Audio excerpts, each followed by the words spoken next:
Sachez que le diable nous attend au tournant. Il va tout faire pour nous embellir le haram et enlaidir le halal. Mais il va toucher qui? Que les personnes faibles. Comment faire pour nous prémunir de cet ennemi? Awalan, numéro 1, al-istighfar. La demande de pardon. Le fait de multiplier la demande de pardon. L'imam Ahmed a rapporté dans son Musnad ce hadith-là, Wallahi al-Azim, il est exceptionnel. Selon Abu Sa'id al-Khudri, le prophète sallallahu alayhi wa sallam a dit, le diable a dit à Allah, écoutez bien, hein, par ta puissance et ta majesté, je les égarerai tant que leur âme est dans leur corps. Regardez le diable, hein. Par ta puissance, il dit à Allah, et ta majesté, je les égarerai tant que leur âme est dans leur corps. Puis Allah lui a dit, par ma puissance et ma majesté, je leur pardonnerai tant qu'ils me demandent pardon. Allahu Akbar. Wallahi, c'est magnifique. Donc la demande de pardon. 2, al-isti'adha. Le fait de demander la protection auprès d'Allah contre le diable et de son mal. Le fait de dire, a'udhu billahi minash shaytanir rajim. D'accord? Et si jamais le diable t'incite à faire le mal, cherche refuge auprès d'Allah contre le diable, car Allah entend et c'est tout. Et si jamais le diable t'incite à faire le mal, cherche refuge auprès d'Allah, car il entend et c'est tout. 3, al-mu'awwidhat, la récitation des 3 dernières sourates, al-ikhlas,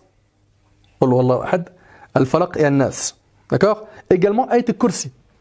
Al-Bukhari, rahimahullah, a rapporté dans un hadith selon lequel un djinn a dit à Abu Huraira, quand tu iras te coucher, récite le verset de l'Kursi, d'accord? Allah enverra un gardien chez toi et aucun diable ne s'approchera de toi jusqu'au matin. Le prophète sallallahu alayhi wa sallam lui a dit alors, il t'a dit la vérité, bien qu'il soit un grand menteur. C'est-à-dire que c'était Shaitan, et il lui a enseigné une vérité. Il lui a dit, alayhi sallam, il t'a dit la vérité, alors qu'à la base, c'est un menteur. Aussi, al-dhikr, toi qui veux que le diable s'écarte de ton chemin, l'évocation d'Allah, il n'y a pas mieux que ça. Al-Harith al-Ash'ari, il rapporte que le prophète sallallahu alayhi wa sallam a dit, je vous donne l'ordre d'évoquer Allah, car l'image de celui qui évoque Allah ressemble à la situation d'un homme poursuivi activement d'un ennemi et qui réussit à se sauver en se réfugiant dans un rempart, une forteresse bien protégée. De même, le serviteur ne se met à l'abri de Satan qu'avec l'évocation d'Allah. Et c'est rapporté par Tirmidhi. Et également la récitation des 2 derniers versets de Surat al-Baqarah. Le prophète sallallahu alayhi wa sallam, il a dit, celui qui récite les 2 derniers versets de Surat al-Baqarah la nuit se protège de tout mal, rapporté par le Bukhari. 7, les ablutions, toujours avoir ses ablutions, car comme vous le savez, les ablutions sont l'arme du croyant. 8, la multiplication des prières surgatoires. 9, le fait de multiplier la prière sur le prophète sallallahu alayhi wa sallam. Al-ikthar min as-salat ala nabi sallallahu alayhi wa sallam. Imagine avec moi que ton supérieur au travail te suit sans relâche. Imagine qu'il attend de ta part la moindre erreur pour la comptabiliser et te la faire marquer. C'est pénible à supporter, n'est-ce pas? C'est dur. Ô toi qui crains ton responsable au travail, éprouves-tu ce même sentiment pour Allah subhanahu wa ta'ala qui t'a créé? Ton responsable, c'est qu'une créature d'Allah. Allah ta'ala l'a créé lui, ainsi que les cieux et la terre. Et ce qu'ils contiennent. Comment craindre les gens et ne pas craindre Allah? Donc toute personne qui a mangé le haram, qui a délaissé la prière, qui a baissé les bras et qui a arrêté de craindre Allah, que ces personnes-là reviennent vers Allah très rapidement. Ô toi qui ne négocies jamais les ordres de ton responsable sur terre, pourquoi est-ce que tu négocies tous les ordres d'Allah? Pourquoi?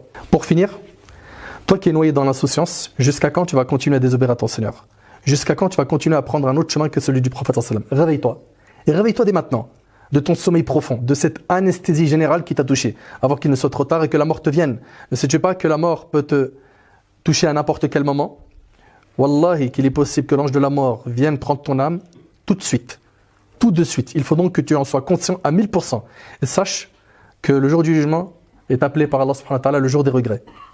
Donc ressaisis-toi tout de suite. Combien de personnes ont délaissé le chemin du haram? Ils ont été éprouvés, puis après ils ont tenu. Et aujourd'hui ils sont très épanouis, ils sont très contents. Ils vivent bien. Ils ont enfin le repos intérieur. Qu'Allah tabaraka wa ta'ala nous préserve de cet ennemi.